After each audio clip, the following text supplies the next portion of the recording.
Baik, bismillahirrahmanirrahim. Assalamualaikum warahmatullahi wabarakatuh. Perkenalkan, nama saya Nurdian, NIM L1A1 19085 dari kelas C, jurusan Peternakan, Fakultas Peternakan, Universitas Halu Oleo, Kendari. Di mana di sini saya akan membawakan sedikit PowerPoint tentang pengenalan organ reproduksi pada sapi jantan dan sapi betina. Di sini PowerPoint yang saya bawakan mata kuliah ilmu reproduksi, di mana definisi reproduksi sendiri merupakan proses penting bagi semua bentuk kehidupan. Tanpa melakukan reproduksi, tak satu spesies pun di dunia ini yang mampu hidup lestari. Begitu pula dengan hewan ternak, baik betina maupun jantan. Organ-organ reproduksi pada hewan sapi jantan. Adapun komponen organ-organ reproduksi pada ternak jantan ada 3, yang dimana yang pertama organ kelamin primer, yaitu gonad jantan dinamakan testis atau testikulus. Yang kedua sekelompok kelenjar kelamin pelengkap, yaitu kelenjar vesiculares, prostata, dan Cooper. Alat kelamin luar atau kopulatoris, yaitu penis. Organ reproduksi pada sapi jantan. Sistem reproduksi sapi jantan terdiri atas testis yang di tunika vaginalis dan selubung testis, epididymis, ductus deferens, kelenjar aksesori atau kelenjar vesikulosa, prostat, dan bulbouratralis. Adapun gambar organ reproduksi sapi jantan dapat dilihat seperti gambar ini. Yang pertama testis, epididymis, vas deferens, dan penis. Di mana testis sendiri adalah organ reproduksi primer pada ternak jantan, sebagaimana halnya ovarium pada ternak betina. Testis dikatakan sebagai organ primer karena berfungsi menghasilkan gamet jantan spermatozoa.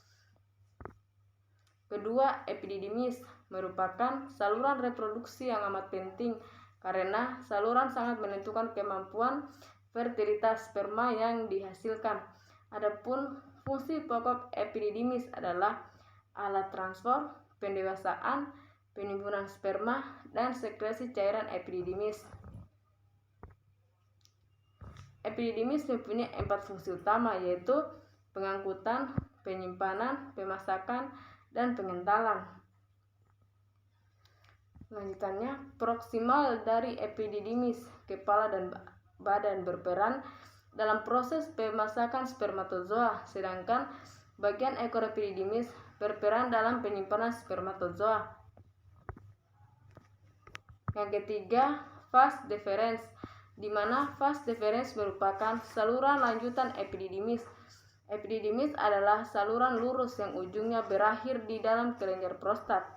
Vas deferens memiliki fungsi untuk mengangkut sperma dari epididymis menuju kantung sperma.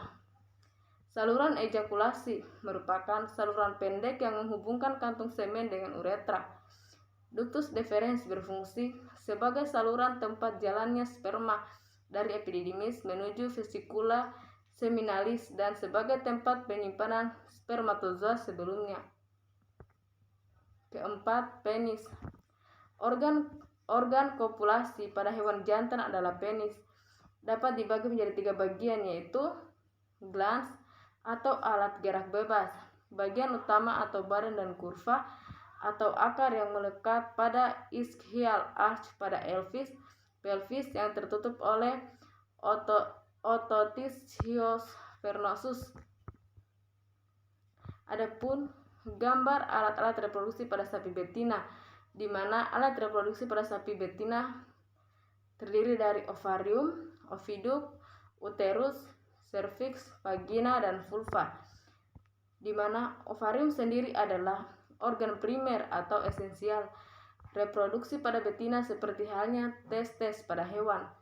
Ovarium dapat dianggap bersifat endokrin atau sitogenik atau menghasilkan sel karena mampu menghasilkan hormon yang akan diserap langsung ke dalam peredaran darah dan juga ovum.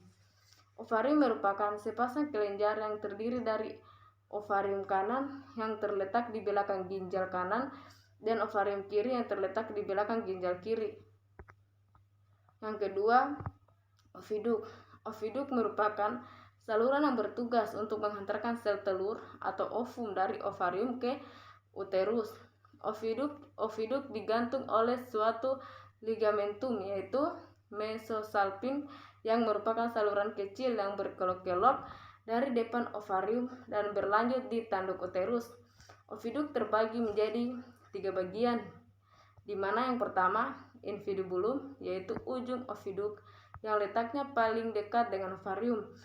Infundibulum memiliki mulut dengan bentuk berjumbai yang berfungsi untuk menangkap ovum yang telah diovulasikan oleh ovarium. Oviduk terbagi menjadi 3 bagian. Pertama, infundibulum, yaitu ujung oviduk yang letaknya paling dekat dengan ovarium. Mulut infundibulum ini disebut fimbria. Salah satu ujungnya menempel pada ovarium sehingga pada saat ovulasi dapat menangkap ovum. Sedangkan lubang infundibulum yang dilewati ovum menuju uterus disebut ostium. Setelah ovum ditangkap oleh fimbria, kemudian menuju ampula, yaitu bagian oviduk yang kedua. Di tempat inilah akan terjadi fertilisasi. Yang ketiga, uterus merupakan struktur saluran muskuler yang diperlukan untuk menerima ovum yang telah dibuahi dan perkembangan zigot. Uterus digantung oleh ligamentum, yaitu mesometrium, yaitu saluran yang bertaut pada dinding ruang abdomen dan ruang pelvis. Uterus terdiri dari 3 bagian, di mana bagian pertama adalah cornu uteri atau tanduk uterus.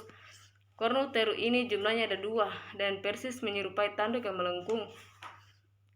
Kedua, cornu ini memiliki satu badan uterus disebut corpus uteri dan merupakan bagian uterus yang kedua. Corpus uteri berfungsi sebagai tempat perkembangan embrio dan implantasi. Bentuk-bentuk uterus ada 3, yaitu pertama, uterus bicornus atau cornus uteri sangat panjang tetapi corpus uteri sangat pendek. Contohnya seperti pada babi. Sedangkan uterus bipartinus, yaitu corpus uteri sangat panjang dan di antara kedua cornu terdapat penyekat. Contohnya pada sapi, cornunya membentuk spiral. Yang keempat, serviks, di mana serviks terletak di antara uterus dan vagina sehingga dikatakan sebagai pintu masuk ke dalam uterus. Serviks ini tersusun atas otot daging sphincter. Terdapat lumen serviks yang terbentuk dari gelang penonjolan mukosa serviks dan akan menutup pada saat terjadi esterus dan kelahiran. Kelima, vagina. Vagina adalah organ reproduksi hewan betina yang terletak di dalam pelvis di antara uterus dan vulva. Vagina memiliki membran mukosa disebut epitel squamosa berstrata yang tidak berkelenjar tetapi pada sapi berkelenjar. Keenam, vulva. Vulva merupakan alat reproduksi hewan betina bagian luar. Vulva terdiri dari 2 bagian. Yang pertama, ada bagian luar disebut labia majora dan bagian dalamnya disebut labia minora. Labia minora homolog dengan preputeum pada hewan jantan, sedangkan labia majora homolog dengan skrotum pada hewan jantan. Vulva akan menjadi tegang karena bertambahnya volume darah yang mengalir ke dalamnya. Klitoris merupakan alat reproduksi betina bagian luar yang homolog dengan gland penis pada hewan jantan yang terletak pada sisi ventral sekitar 1 cm dalam labia. Demikian, itulah hasil presentasi saya. Lebih dan kurangnya saya ucapkan billahi taufik wal hidayah. Wassalamualaikum warahmatullahi wabarakatuh.